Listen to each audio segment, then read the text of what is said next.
I still remember that afternoon like it just happened yesterday. The sky was quiet, the kind of quiet that comes right before a storm. I was sitting by my window, folding laundry, when my hand brushed against an old wooden box that had been tucked deep under a pile of winter sweaters. It was my mother's box. I hadn't opened it in years. She'd passed long ago, and I thought I'd already sorted through everything that mattered. Her jewelry, her Bible, her letters to me when I was away in college. But this box felt different. It had a heaviness to it, almost like it was guarding something. I hesitated.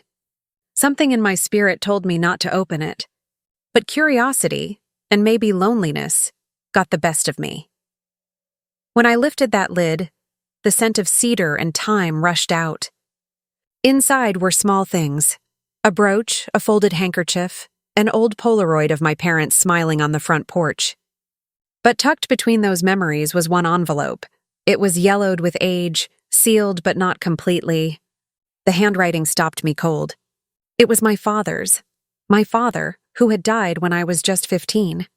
I whispered to myself, "Mama, what did you keep from me?" I sat there for a long time, just holding it, feeling that paper shake between my fingers. And when I finally opened it, everything I believed about my family, about who I was, began to fall apart. But before I tell you what was inside that letter, I should start from the beginning, the way our family used to be. We were a small family living in a quiet neighborhood in Georgia. Mama was a nurse, steady, gentle, and soft-spoken. She was the kind of woman who never raised her voice, even when she was mad. My father Samuel worked at the mill just outside town. He had strong hands but a tender heart. We weren't rich, but we had enough. What made our home special wasn't the size or the furniture, it was the laughter. We laughed all the time. My brother Michael and I would sit on the porch in the evenings, watching the fireflies dance while Daddy hummed old blues songs. Those were the moments that made me believe our family was unbreakable. Growing up, I never noticed anything unusual. We had Sunday dinners, birthday parties, Christmas mornings filled with sweet potato pie and gospel music. But every now and then, I'd see Mama staring out the window quiet. She'd be holding her coffee cup, her eyes far away. Sometimes she'd start to say something. "Ava, there's something you should know." And then stop. I used to think she was just tired. I was wrong. When I left for college, things started to change. Mama got sick around that time. Not something she talked about much. She hated hospitals even though she'd spent most of her life working in one.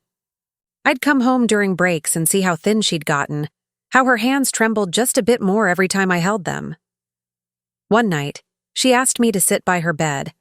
She said, "Ava, promise me something." I said, "Anything, Mama." She smiled weakly. "Promise me you'll always look after Michael. And no matter what happens, remember that love is bigger than the truth." At the time, I didn't understand what that meant, but I promised anyway. After she passed, I became the one trying to hold the family together. Michael was always the quiet one, good-hearted but distant. He never liked to talk about the past. Every time I brought up Mama or Daddy, he'd change the subject. I figured everyone grieves in their own way, so I didn't push. Years went by. I got married, had a daughter of my own, Lena. She grew up with the same porch stories and Sunday laughter I'd known. I tried to build a home like the one I'd lost. Peaceful, safe, filled with love. But deep down, I always felt something missing. Like there was a door inside me I couldn't open. When Mama's old house was finally sold, I was the one who cleaned it out. That's when I found the box. That's when the story I thought I knew started to unravel. The letter was dated June 3rd, 1986. I was 6 years old back then, too young to remember much from that summer, except the smell of peaches and the sound of cicadas outside my window. The letter was addressed to "My dearest Grace." Grace was my mother's name. I unfolded the paper carefully.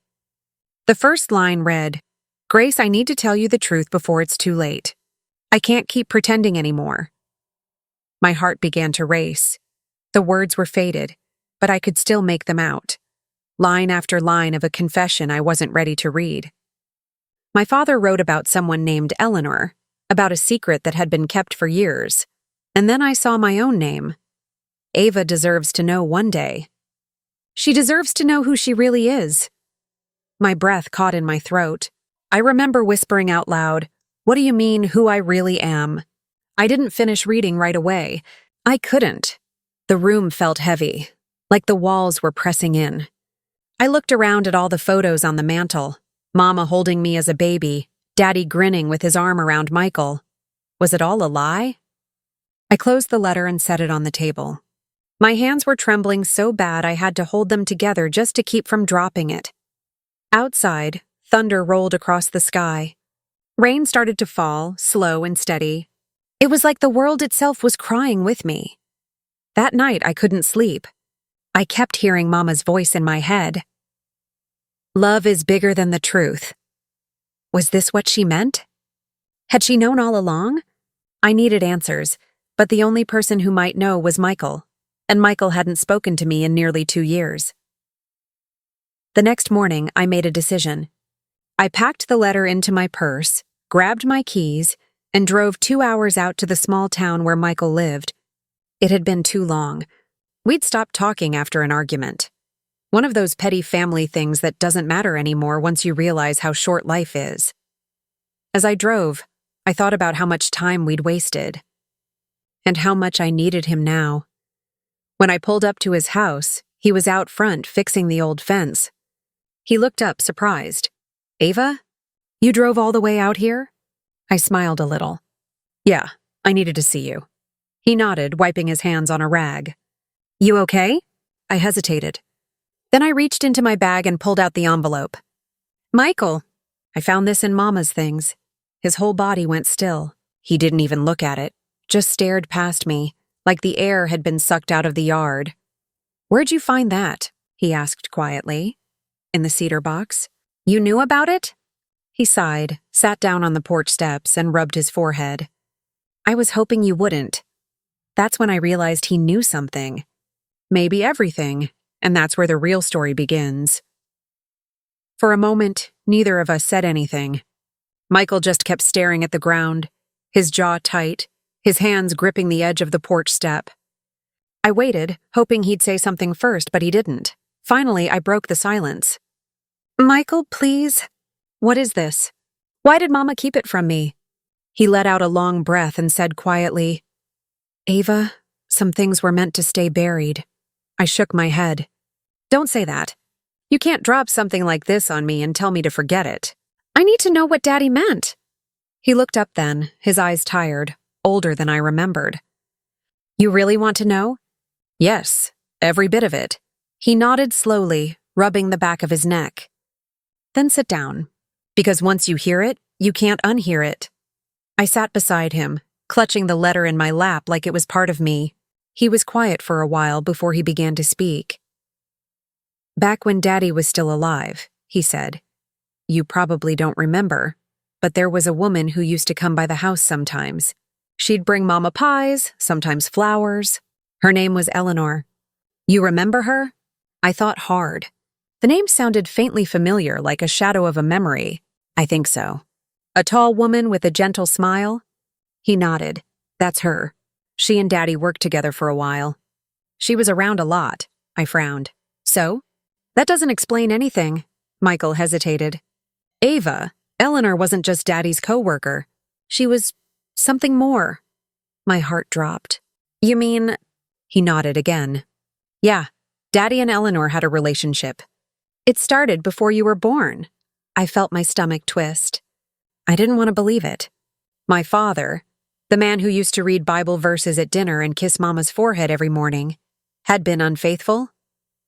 I whispered. "Mama knew." "She found out," Michael said quietly. "And it broke her.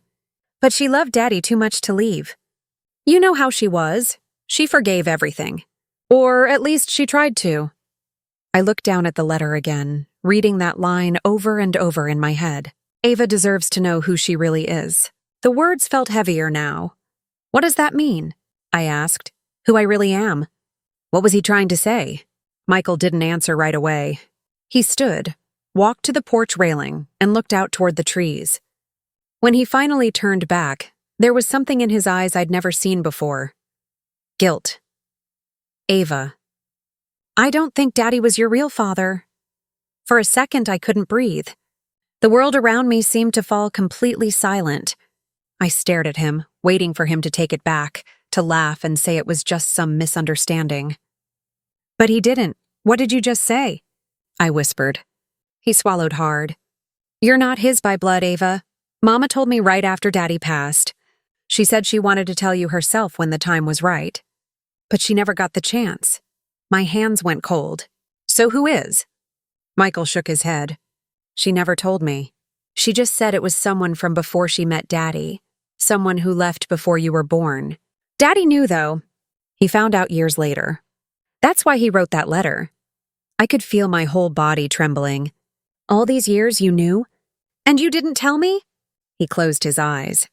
It wasn't my secret to tell, Ava. Mama begged me not to. She said the truth would only cause more pain. I stood up then, my heart pounding in my ears. Pain? You think this doesn't hurt? Finding out like this, through a letter in a dusty box? He looked ashamed. I'm sorry. I turned away, trying to steady my breathing. I spent my whole life thinking I knew who I was. I thought I was Daddy's little girl. You were, he said softly. He loved you like his own. That never changed. I wanted to believe him, but the ground beneath me felt different now, unstable, like everything I'd built my identity on was shifting. Who else knew? I asked. Just Mama and Daddy, he said. And Eleanor. The name hit me again. Eleanor, that woman from Daddy's work? He nodded. After Daddy found out, he went to her. I don't know what happened, but after that, she disappeared. Moved away, I think. Do you think she's the one? I asked quietly. Michael didn't answer. His silence was enough. I sank back down on the porch step. So my whole life. Everyone I trusted, everyone I loved, they were all keeping this from me. He sat beside me again. Ava, you've got to understand. They were trying to protect you. Protect me from what? The truth? He sighed. From the pain of it. Mama said she didn't want you growing up feeling unwanted. She said she wanted you to know love first before you knew anything else. I covered my face with my hands. I didn't know whether to cry or scream. After a long silence, Michael said softly, There's one more thing. I looked up, weary. What else could there possibly be? He hesitated. When Mama got sick, she started writing again. Letters. One for each of us. She told me to give you yours when you turned 40. Said you'd be ready then. I blinked. 40? That's next year? Yeah, he said. But after seeing that letter from Daddy, I think you should have it now. He went inside for a few minutes and came back with a small envelope. My name was written on it in Mama's careful handwriting. I held it like it was made of glass. Michael, are you sure? He nodded. She wanted you to know when the time came. Maybe this is it. I didn't open it right away. I just held it against my chest, trying to keep from falling apart. After a while, I said quietly, You think Daddy knew the whole truth? Michael nodded. I think he did. But he chose to love you anyway. That sentence stayed with me the entire drive home. He chose to love you anyway. That night, I sat in my bedroom with both letters in front of me, Daddy's confession and Mama's goodbye.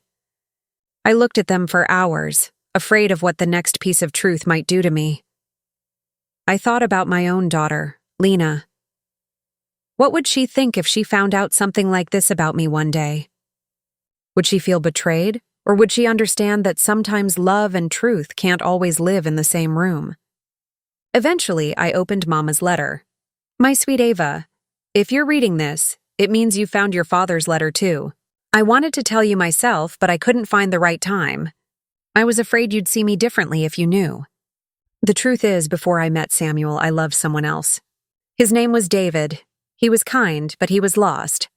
When he found out I was expecting you, he disappeared. I never saw him again. Samuel knew. He married me anyway, and he promised to raise you as his own. That's the kind of man he was. You were never unwanted, Ava. You were loved twice over, by the man who made you and by the man who chose you. I read that line over and over again. You were loved twice over. The tears came then, slow, quiet, endless. Mama went on to write about how she carried the guilt for years, how she wanted to tell me every birthday, every Christmas, but fear always stopped her. She said she believed one day I'd understand why she kept it hidden, that sometimes silence is the only way to protect what's fragile. I folded the letter back carefully, my tears wetting the paper. I realized then that the anger I felt wasn't just at the secret. It was at the silence, at the years that truth sat buried beneath all that love. The next morning, I couldn't help myself. I started searching for him. David. I didn't even know where to start. I went through old photo albums, newspapers, anything that might hold a clue. I asked Aunt Clara, my mother's cousin, if she remembered anyone named David from back then. She paused, thought for a while, and said quietly, "There was a man. Lived out by the train tracks for a while. Worked with your mama at the hospital. Tall, light-skinned, quiet man. One day he just up and left. I asked if she knew where he went. She shook her head. No, baby. But I do know he sent a postcard once. Said he was living in North Carolina. That was all I needed to hear. That night I sat at the kitchen table with my laptop open searching for his name. There were hundreds of Davids, but one listing caught my eye. David Cole, 63, Greensboro, North Carolina. My heart skipped. I stared at the screen, whispering to myself, could it really be him? I didn't sleep that night. Every time I closed my eyes, I saw Mama's handwriting, Daddy's letter, and a man I didn't know but somehow felt connected to. By morning, I knew what I had to do. I packed a small bag, printed the address, and told myself that no matter what I found, I needed to see this through. Before leaving, I looked at a framed picture of my parents on the mantel. I'm not angry, I whispered. I just need to understand. For the first time in my life, I was going to meet the man who gave me life, the man my mother loved before everything changed, and I had no idea what kind of truth was waiting for me there. The drive to North Carolina felt longer than it should have, maybe because I was carrying so much in my chest, confusion, fear, and something else I couldn't quite name. Hope, maybe. I'd printed the address on a piece of paper, but I must have checked it 100 times on the way there. My hands kept shaking on the steering wheel, my heart thudding like a drum in my ears. I didn't know what I'd say when I saw him. What do you say to a man who gave you life but never stayed to see it? Halfway through the drive, I pulled over at a small diner just to breathe. I ordered coffee, but I barely touched it. My mind kept drifting back to Mama's letter, the softness in her words, the pain behind them. He disappeared. I never saw him again. I kept wondering what made him leave. Was it fear? Shame? Did he ever think about me after that? By the time I reached Greensboro, the sun was setting behind the trees. The street was quiet, lined with old houses and trimmed lawns. His address led me to a small white house at the end of the road. There was a wind chime by the porch, and the sound of it made my heart ache. I sat in the car for nearly 15 minutes trying to gather myself. Then I finally got out and walked to the front door. My knees felt weak. I knocked once, no answer. I was about to turn back when I heard the door creak open. A man stood there, tall, silver-haired, his face gentle but weathered. His eyes were the same shade of brown as mine. He looked at me for a long moment before speaking. "Can I help you?" My mouth went dry. "Are you David Cole?" He nodded slowly. "Yes, ma'am. That's me." I swallowed hard. "My name is Ava." I hesitated, then said softly, "Ava Grace." He blinked. The color drained from his face. For a moment, he didn't move. Then he whispered, "Grace. Your mama's name was Grace, wasn't it?" I nodded. He stared at me like he was seeing a ghost. "Lord have mercy," he breathed. "You look just like her." Something broke inside me. All the anger, all the questions, all the years of wondering. It came rushing up at once. I tried to stay calm, but my voice trembled. "Why did you leave her? Why did you leave me?" He didn't answer right away. He stepped aside and motioned for me to come in. "Please," he said quietly. "Let me explain. Inside, the house was small but warm. The walls were covered in old photos. None of me, of course, but pictures of places he'd traveled, people he'd known. A quiet life built on top of an old mistake. He sat down slowly in an armchair and pointed to the couch across from him.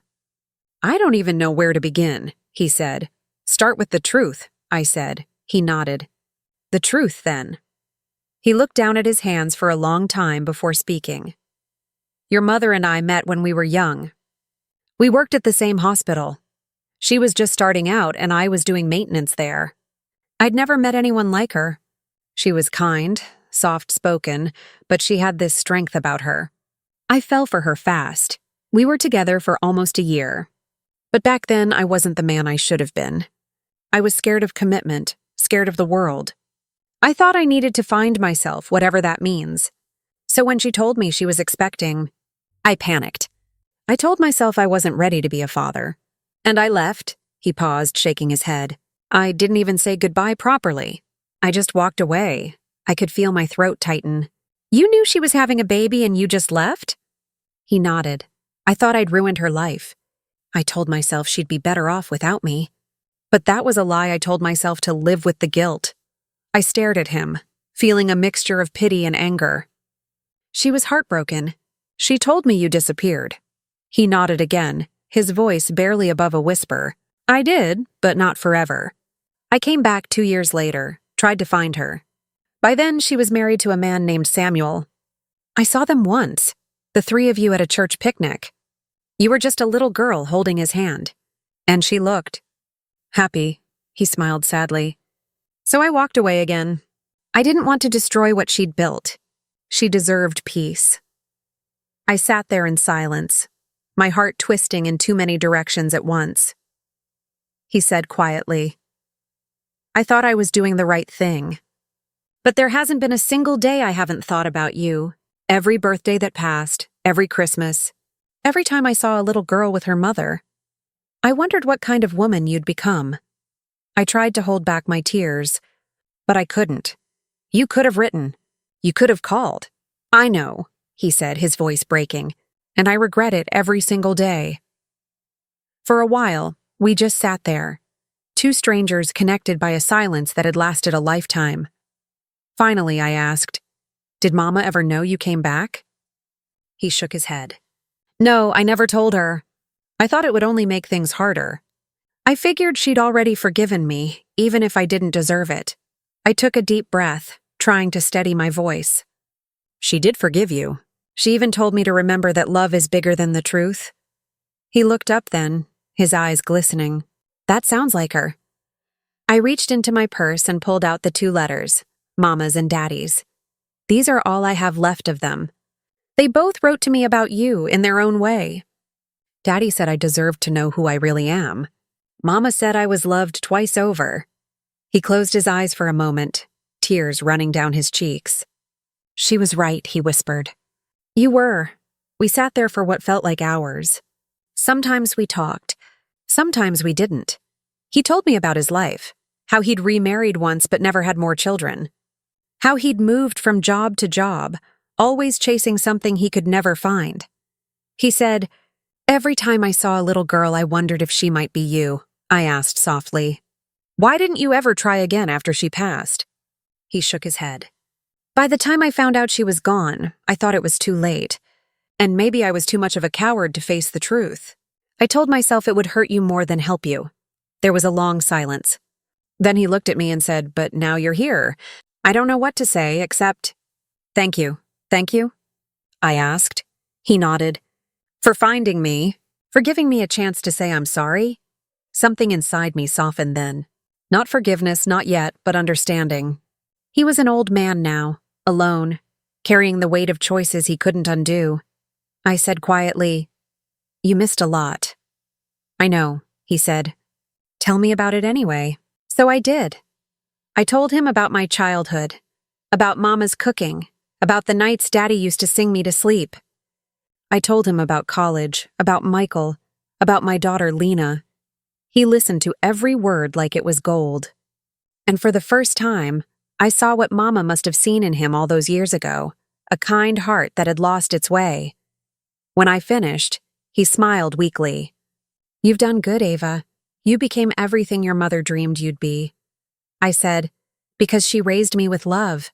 "Even when she was hurting," he nodded. "That's who she was." There was another silence, the kind that doesn't need to be filled. Then he reached beside him and pulled out a small box from the drawer of his table. "I don't have much," he said, "but I kept this all these years." He handed it to me. Inside was an old baby bracelet, pink, with tiny letters that spelled out my name, Ava. "I bought this before you were born," he said softly. "I kept it, hoping one day I'd have the courage to give it to you." I traced the letters with my thumb, my tears falling onto the metal. All the anger I had melted into something else, something gentler, quieter. I whispered, "You should have been there." "I know," he said. "I should have." We sat in silence again, and for the first time I felt the weight start to lift. Not all of it, but enough to breathe again. After a while I stood. "I should go. It's getting late." He looked up quickly. "Will I see you again?" I hesitated. Then I nodded. "Yes, I think you will." As I reached the door, he said softly, "Ava?" I turned. He said, "Tell your mama." I never stopped loving her. I nodded, my voice trembling. "I know." She knew too. Then I stepped outside and closed the door gently behind me. As I walked back to my car, I felt something shift inside me. The hole that had been there for so long, the one I'd carried since Mama passed, wasn't gone, but it was no longer empty. I realized that truth, no matter how painful, doesn't always break you. Sometimes it frees you. Driving home, I thought about Mama and Daddy, how they'd both chosen love in their own way. How they'd tried to protect me, even if it meant carrying secrets to their graves. And I thought about David, a man who made a mistake, but still carried my name close to his heart for decades. By the time I reached home, I wasn't sure what forgiveness looked like yet, but I knew I wanted to try. When I walked into my house, my daughter Lena was sitting on the couch doing homework. She looked up and smiled. "Hey, Mama, you okay?" I smiled back. "Yeah, baby." "I'm okay," she tilted her head. "You look different." "Do I?" I asked. "Yeah, like you let something go." Maybe she was right. That night, I put both letters and the bracelet into the same cedar box I'd found them in. But this time, I didn't close it out of fear. I closed it out of peace, because now the truth was no longer a wound. It was part of me, the final piece of a story that had waited too long to be told. The next morning, I woke up earlier than usual. The sunlight slipped quietly through the curtains, touching the edge of the cedar box on my nightstand. For the first time in years, I didn't wake up with that heavy ache in my chest. There was still sadness, yes, but it felt different now, softer, quieter. I sat up and ran my fingers over the box. I thought about Mama, about the letter she'd written with trembling hands. I thought about David, about the look in his eyes when he saw me for the first time. That mix of disbelief, guilt, and love that had been buried for decades. I'd spent my whole life trying to understand the past. But now, maybe it was time to live in the present. Still, forgiveness doesn't come overnight. It's not something you say once and magically feel. It's something you grow into day by day. That morning, I made myself some coffee and sat by the kitchen window. The house was quiet except for the hum of the refrigerator. I kept replaying David's voice in my head. "Tell your mama." I never stopped loving her. I believed him. And somehow, believing him didn't hurt as much as I thought it would. Later that day, I called my daughter Lena into the kitchen. "Sweetheart," I said, "how do you feel about taking a little trip this weekend?" She looked up from her phone. "Where to?" "North Carolina," I said softly. Her eyebrows rose. "Is that where you went yesterday?" I nodded. "Yes.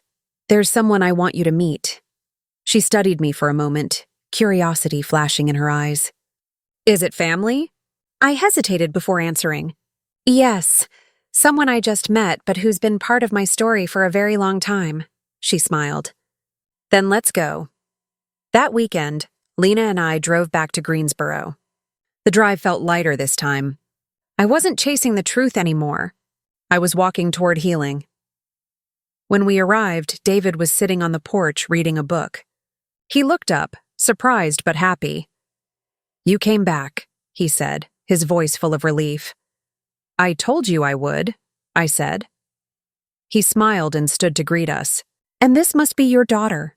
Lena extended her hand politely. "Hi, sir. I'm Lena."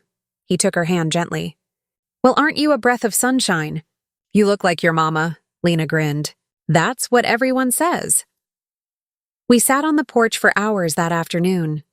David told us stories about his childhood, about the small town he grew up in, and about the things he'd learned too late. Lena listened closely, asking questions now and then. It felt strange, sitting there with him, watching him laugh with my daughter. But it also felt right in some quiet way. At one point, David turned to me and said, "I don't expect you to forgive me, Ava. I just want you to know I'm grateful you gave me this chance." I looked at him for a long moment. "I don't know if I've forgiven you yet," I said honestly. "But I'm trying," he nodded. "That's all I could ever hope for." There was a long pause. Then Lena said, "You know, Mama, Grandpa David tells good stories." The word grandpa hit the air softly, like a fragile thing. David blinked fast, his lips trembling. "You don't have to call me that, sweetheart," he said gently. Lena smiled. "I want to." He turned his face away for a moment, wiping his eyes. "Well, thank you, Lena. That means the world to me." I watched the two of them talk, her laughter, his careful answers, and I realized something. Maybe some stories don't end the way we expect, but that doesn't mean they can't still be beautiful. Over the next few months, David became part of our lives, slowly and naturally. He'd call every Sunday evening just to check in. He'd send Lena birthday cards, each one handwritten in careful cursive.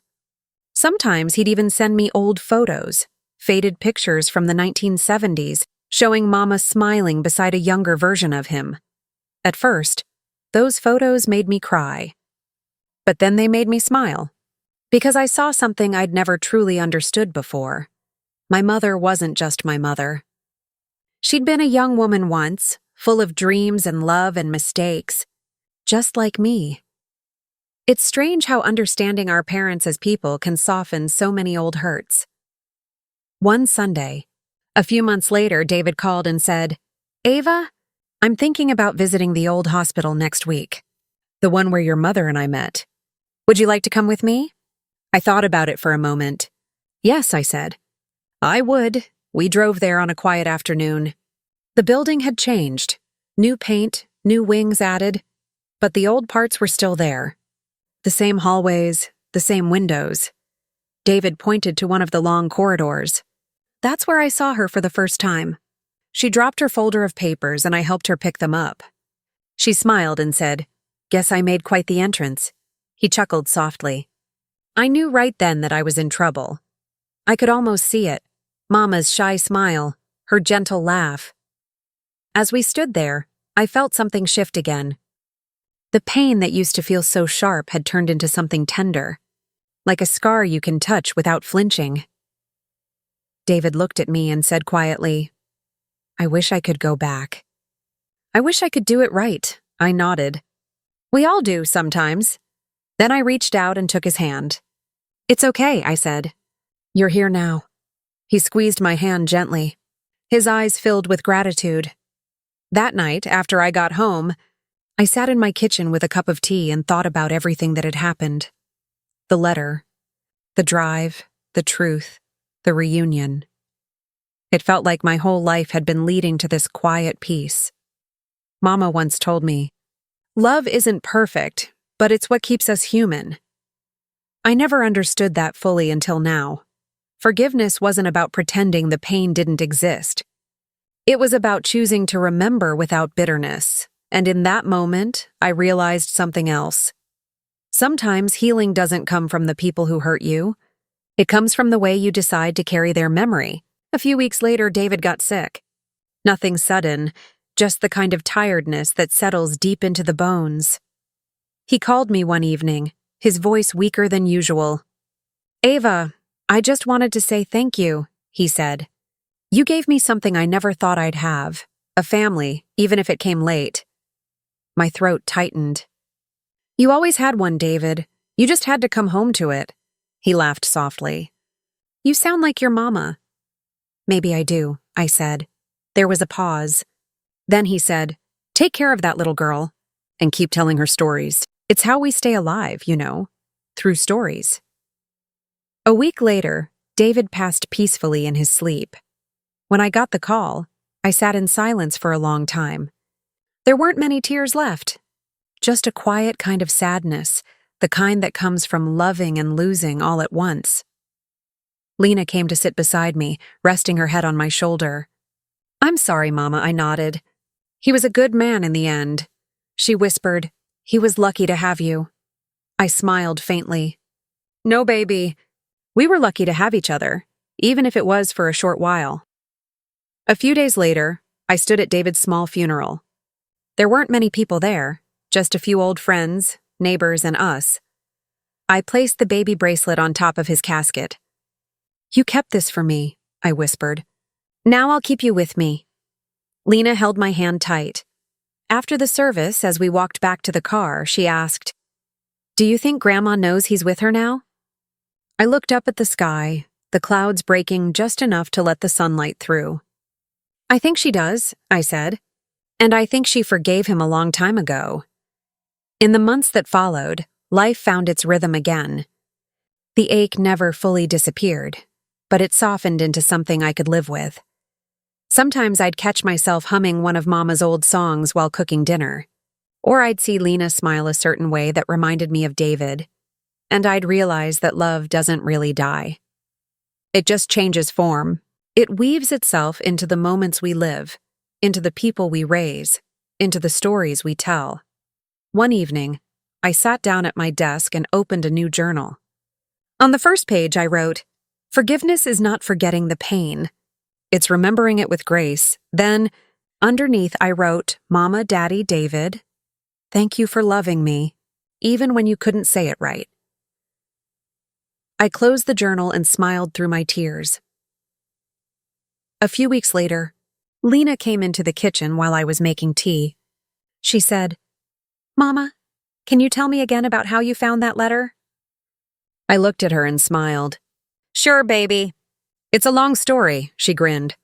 "I don't mind. I've got time." So I told her, not with pain, but with peace. I told her about the cedar box, about the letters, about the long drive, about finding her grandfather. And when I finished, she said quietly, "That's the saddest and most beautiful story I've ever heard." I said, "That's life, sweetheart. Sad and beautiful all at once." She wrapped her arms around me and said, "I love you, Mama. I love you too. Lena, always." And in that moment, I felt Mama's presence, gentle, loving, eternal. I knew she'd be proud, because her story, my story, and David's story had all come together into something simple but true. Love may bend, love may break, but love never truly leaves us. It's been almost a year now since I found that old letter, the one that changed everything. Sometimes I still take it out from the cedar box and read it, just to feel Mama's words again. Her handwriting, neat and steady, still feels like a hug. So much has changed since then. The house feels quieter, softer somehow. Lena's laughter still fills every corner, and sometimes when she's talking, I hear echoes of Mama in her voice. That same gentleness, that same strength. I think about David often too. Not with sadness, but with gratitude. He may not have been there when I was little, but he gave me something precious before he left: truth.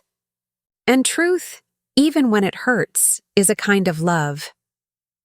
Sometimes when I walk past the old oak tree in our yard, I find myself whispering to the wind, "Thank you, Mama. Thank you, Daddy. Thank you, David." Because somehow, through all their secrets, they taught me what love really means. Love isn't about being perfect. It's about trying. It's about showing up, even if it's late, even if it's hard. One evening after dinner, Lena asked me a question that stayed with me. She said, "Mama, do you ever wish you didn't find that letter?" I looked at her for a moment and then smiled. "No, baby, I don't. Because sometimes the truth doesn't destroy us, it frees us." She nodded thoughtfully. "I think Grandma wanted you to find it." "I think so too," I said softly. "I think she wanted me to stop wondering and start living." Lena leaned against my shoulder and said, "I'm glad you did." And just like that, I realized this was the circle closing. Mama had carried love forward, even when her heart was broken. David had carried regret, but he turned it into redemption. And now it was my turn to carry peace. There's a kind of quiet wisdom that comes with time. I used to think life was about finding answers, but now I know it's about making peace with the questions. I don't need to know why things happened the way they did. I just need to know that love existed, and that's enough. Some nights, I sit on the porch with a cup of tea, and I talk to Mama in my mind. I tell her about Lena's school, about how she's growing up too fast, about how her smile still feels like sunshine on my darkest days, and I tell her, "Mama, I'm okay now." I really am, because I am. I've stopped carrying the weight of what-ifs. I've learned that forgiveness doesn't erase the past. It transforms it. The pain becomes a story. The story becomes a lesson. And the lesson becomes love. If I've learned anything, it's this. Life is a series of letters. Some written, some hidden, some never sent. But every one of them leads us somewhere we need to go. Sometimes it takes loss to teach us love. Sometimes it takes distance to remind us who we belong to. And sometimes it takes one small discovery, like an old letter, to remind us that our stories aren't over, even when they feel broken. The night before her graduation, Lena came into my room and handed me a small wrapped box. Inside was a bracelet, gold this time, with tiny engraved letters that spelled Mama. She said, "I wanted you to have something to keep forever." Like Grandpa's bracelet, but for us? I couldn't speak for a long moment. I just hugged her, holding on tight. And in that embrace, I felt generations of love, healed, whole, and continuing. I whispered, "Thank you, baby." She said, "For what?" "For reminding me that love always finds its way home." So here I am now, a little older, a little wiser, and a whole lot softer. I still miss Mama. I still think of David. But instead of sadness, I feel gratitude, because even though their choices shaped me, their love saved me. And maybe that's the real gift we pass on. Not perfection, not pride, but love that survives the cracks. Love that forgives. Love that remembers. Love that stays. When I found that old letter, I thought it shattered our family. But now I see, and it didn't break us.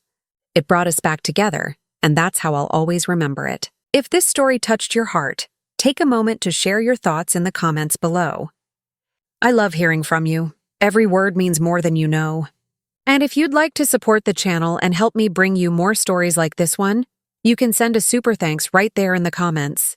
Your kindness keeps these stories alive, and your love helps me share even more voices that deserve to be heard.